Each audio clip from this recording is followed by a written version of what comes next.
Why does he have 3 children with 3 baby mothers? And if they're all black queens, why has he not taken one of those queens and made them? All right, we're going to start with this moment right here. Dr. Umar, he's here. I think he's doing some kind of conference overseas or something like that. And a woman in the crowd decides that she had enough of the, I guess, the internet rumors. And she asked him straight up, what's going on with all of these baby mamas? Good evening, Dr. Good evening, Queen. It was lovely to hear you speaking this evening, okay? And I just want to say to you, amongst this whole room, there's a generation of us that are secondary generations who are parents that came to Britain to build up this country, okay? I've heard everything you had to say this evening. Now, on top of all of that, all of us are sitting here, we have all got children ourselves. You targeted one thing for me this evening is, the speech that you're making this evening is well and good doing it to us, but it's the children after us that need to be hearing this. Because I'm going to be dying, and my next generation is my children and everybody else's children in this room, who at the end of the day is not hearing this preaching. Now, I'm going to say one thing to you, yeah? I told my son, my youngest, he's 27 years old, he was raised appropriately, he works, he has a profession, okay? I told him, I'm coming to Birmingham to see you. He said, oh, I said, I'm going to see Umar Johnson. He went, no, Mum, you're going to see Dr. Umar. And I said, that was great. Then I told him how I watched you the other day on WhatsApp about your honey bunnies, no white bunny, chocolate bunny, which color bunny, and you was promoting all our black sisters. Do you know what my son said to me? He said, Mum, I understand all that.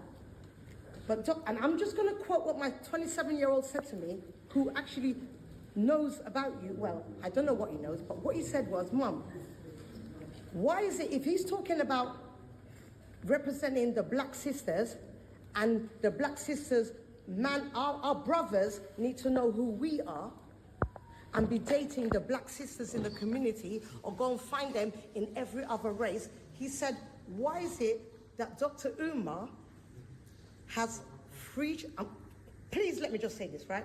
Why does he have 3 children with 3 baby mothers? And if they're all black queens, why has he not taken one of those queens and made them his absolute queen, and showed the black brothers that no matter what children you have, one of your mothers should be your permanent wife? That's what my son said to me. That's powerful. So you hear that from her.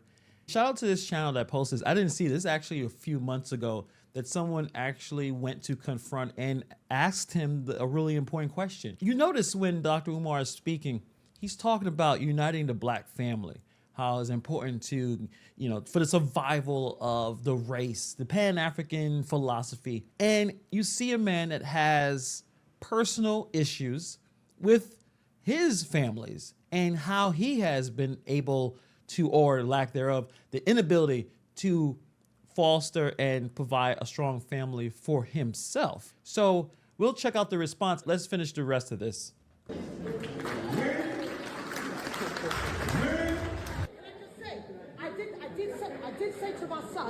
I did say to my son, no, but listen, Dr. Umar, I did say to my son, when you are in the media, people will find a way to discredit you. So please don't listen to everything that you hear. But sometimes there's no smoke without fire. So I had to just say to him, I do not know about what you're talking about, and what he hears, he does not know it's a guaranteed fact neither. But I was just about to bring that to you. Okay? Great point. Thank you. And it's a good question. Right. And my answer would simply be that my oldest daughter is 22 years old. There's no need to marry her mother, and there's reasons why I didn't marry her mother. And my 13-year-old princess is the only juvenile child that I have.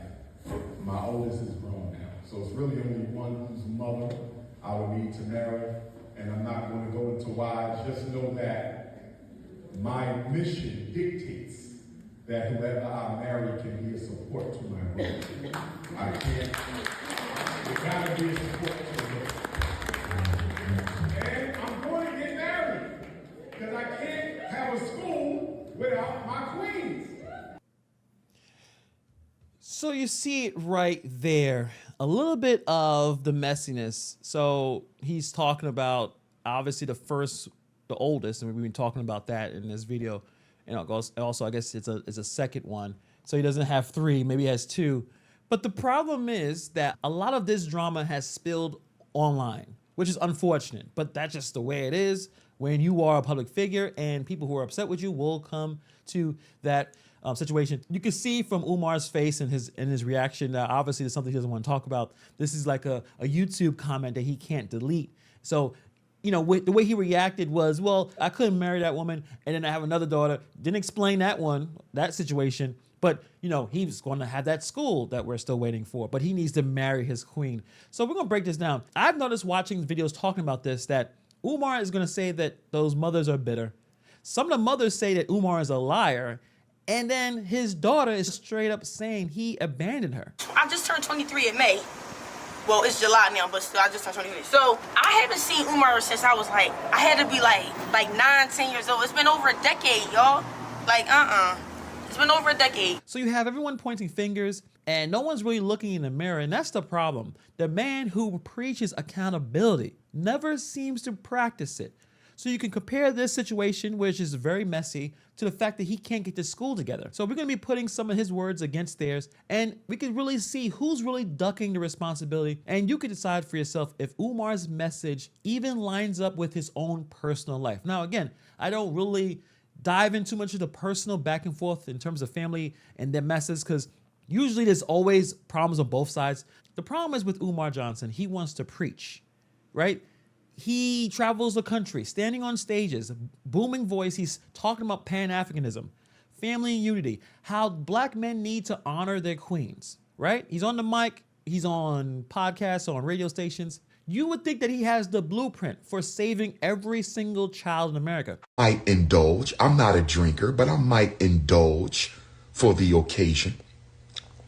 So if I get a little tipsy tomorrow night, my beautiful African queens, if I get a little tipsy tomorrow night, my beautiful African queens, and I accidentally, let me behave. He stands in a church basement, or he's at the college auditorium, right? Sweating through his dashiki, and people are nodding along like he is Moses walking down the mountain with those 2 stone tablets. But here is the contradiction. When you zoom in on his own family, it's total chaos. You know, he's not really calling those women queens, right? He calls the mother of his children's Mama Smurf and evil vegan. And instead of raising his daughter with some level of stability, she says he hasn't seen him over a decade. So the question we have to ask ourselves, how can this man preach family unity on a stage when your own house looks like a total chaotic situation? See, it's easy to tell strangers how to run their families. It's a lot harder when your daughter is the one saying that you weren't there. It's easy to point fingers at the single mothers, at the courts, at society, but it's hard to look at your own reflection and say, maybe I messed this up. Maybe I didn't have the right discernment, they like to use that word, in terms of meeting the right person to build a family, because building families is extremely important. And you got to make sure you pick the right person. You're not out there just trying to mess with anybody. But again, that's the real issue here. Umar's stage persona is very loud and confident, and there's no stutter in his step. But private Umar, the one who's supposed to be picking up his kid, showing up, or just returning text messages, that Umar disappears faster than those Cash App donations at the FDMG Academy. So let me say this about the baby mama drama. There is a silver lining in this Mama Smurf, Baby Smurf scandal. There's a little piece of silver lining in this Mama Smurf, Baby Smurf scandal. So I done already sent the message to baby mama number 2, Miss Vegan. Baby mama number 2, Miss Vegan. Baby mama number 2, Miss Vegan. You have 2 weeks to produce my child, who you've been keeping from me while I've been paying child support. Just like baby mom number one. It's deja vu. It's deja vu. Collecting my child support, denying me my child. Collecting my child support, denying me my child. You gonna rot in hell for this shit. You gonna rot in hell, and I hope you do. You gonna rot in hell with all the demons. You gonna be burning in hell. I told your mother I'm going to need a paternity test. When you peel back the layers, it's not a leader living his message. It's a man that's living two separate lives, one for the crowd and one for his family who has to deal with it. And those two lives don't match up. So if you notice this in his live, and I've seen some of the videos on Umar. So he talks about his eldest daughter, baby Smurf, turned on him because he was too strict about homework. He said she ghosted me. I tried to meet up. And when Mama Smurf got pregnant, her cousin was pregnant. She had an older cousin or aunt who was pregnant. And her baby daddy decided to marry her. And I think that Mama Smurf felt that she could make me marry her too. Mama Smurf's mother and father were going through a divorce while she was pregnant with my child. And I think a lot of the negative energy that I caught from Mama Smurf had to do with the fact that her mother and father were going through a divorce. Now, Mama Smurf was on birth control pill. The evil vegan had an IUD. Mama Smurf stopped taking her pills after she graduated from Millersville University. The pregnancy was intentional. Mama Smurf got pregnant on purpose. She stopped taking birth control after she graduated from Millersville University. The pregnancy was intentional. You already told the people, baby Smurf. You said because he was strict. You said because he was strict. Baby Smurf, I wasn't strict. All I asked you to do was take your time and do your homework. And when I checked your homework, when your homework wasn't correct, fourth grader. He blamed her mother, saying she used custody as a weapon because he wouldn't marry her. He even accused her of deliberately trapping him with a pregnancy. I will say this real quick. I would never go back and forth online to my friends and family. Wouldn't happen. I would not be making a video about it. I wouldn't be bringing up family issues online. I think it's a bad idea, but Umar is the kind of person that would do this type of thing. So when talking about his second mother's daughter, he gave her the nickname of Evil Vegan. Same story, different woman. According to him, he kept his daughter away for 13 years because he refused marriage. It happened to me twice. Both of my daughter's mothers wanted to be married. And when I would not do it automatically, shotgun style. Shotgun. They wanted a shotgun marriage. But I want to be clear. No man should be blamed alone for a broken home because women do as much breaking of homes as men do. Can I get an ashe from our unapologetically African anti-Snow Bunny brothers? Now, you notice a pattern here? I hope you are noticing a pattern here.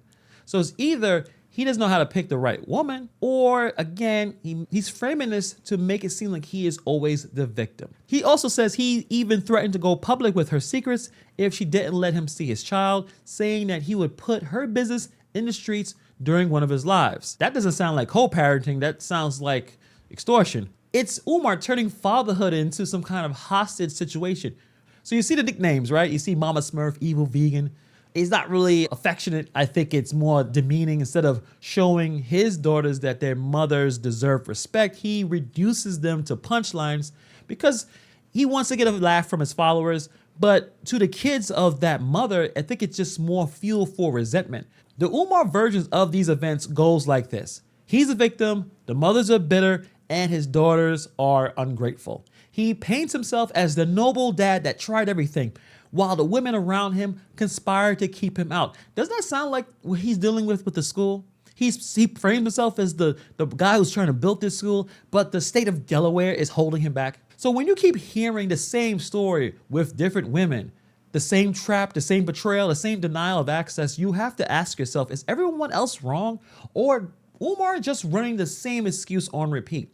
And that's where it gets messy because, as you guys probably remember, his daughter came out with a video and talked about her experience with her father. In her interview, she said, "I haven't seen him since I was 9 years old, over a decade." She remembers him being too strict to a point of fear. She says when she tried to reach out, he ignored her. The only time he responded to complain about how she was talking about him online. Her words, he never acknowledged not being there, never took accountability. I haven't seen Umar since I was like, I had to be like 9, 10 years old. It's been over a decade. When I reached out to him, y'all know what he said? He said, Nisa, I'm frustrated that he basically said, he don't like how I'm coming on the internet and talking about him and shit like that, but he never not once acknowledged that he wasn't there. Like, he never took accountability for it. So he just talking about shit that he see on social media, and you walked out. That's why he's not on my birth certificate. I have a picture of him holding me as a baby, but he's not on my birth certificate because he walked out the hospital and was arguing with my mom. You can kind of find that parallel when it comes to the school. It don't seem like he ever takes accountability for his mistakes. And when she asked her father to reconnect, it was no response. He ghosted her. So you can look at this story and pick who you want to believe. Do you want to believe Umar's version that his daughter is a pawn in some bitter custody game, which is something that does happen in society? There are men who have been through this, but you can also believe in his daughter's story, that her father was more worried about controlling the narrative than actually being a dad. And the thing is, what you have to understand is you can see the pattern of behavior of Dr. Umar. A lot of people are now obviously on the negative side of things because he is playing around with the school and he can't get the school open. So you're seeing a pattern of behavior where it's all about him. It's all about getting the Cash Apps and the Venmos and the Zelle, and the fact that he uses the blame game for the excuses for why the school isn't open up.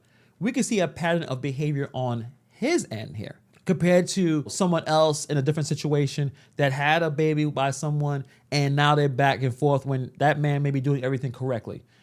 But either way, that contradiction is loud. The man is telling the world how to raise children, but he couldn't raise peace in his own household. For over a decade, Dr. Umar has been raising money to build this FDMG Academy. And every time people ask the question, where's the progress, he has got an excuse. The government blocked him. The haters vandalized the property. The bank accounts got frozen. The struggle YouTube streamers, they're involved in this somehow. It all sounds familiar. With the school, it is always someone else's fault. With his family, it's always the mother's fault. And his daughter, well, it's her attitude. That's the Umar pattern. Shift the blame, never adapt, never change. And those parallels go deeper. When he talks about the school, he promises world-class education, international trips, future for the children. Yet, if you talk to his own daughter, she says he couldn't even show up for dinner. When the school misses a deadline, he points to sabotage. When the family falls apart, he points to betrayal. It's different arenas, but the same excuses. People donating money, expecting classrooms and textbooks, but years later, you just see a boarded up building, and again, you'll see that PayPal link. So his daughter expected a father who would show up. Years later, she's on Instagram Live, and she's being reduced to a nickname. The pattern is so consistent, it just seems like it's a damn TV show. So you see that this person has some baby mama drama, I guess we would call it that, and that doesn't necessarily disqualify him as a leader. No one's perfect, but here's the issue. Umar built his brand on telling black men how to honor their families. He built his reputation on telling women that they deserve to be queens. He's asking for your donations to build a school to raise children in excellence. So when the receipts show that he failed his own children, disrespected their mothers, and can't keep his own house in order, that's not just personal drama. There's credibility on trial. Because if you can't lead your own family, why should anyone trust you to lead a whole community? Let me know what you guys think about this situation. It is extremely messy. Yes, we don't know what's going on behind the scenes, but Umar puts a lot of this business online as well, instead of trying to figure this out behind the scenes, because I think that's the most healthiest way of handling these things, is to talk about it behind closed doors. Stop trying to use this as another way to get donations, but that's not how Dr. Umar wants to run things. So let me know what you guys think about this story in the comments below. Thank you for taking the time to watch this video, and I'll see you guys in the next video.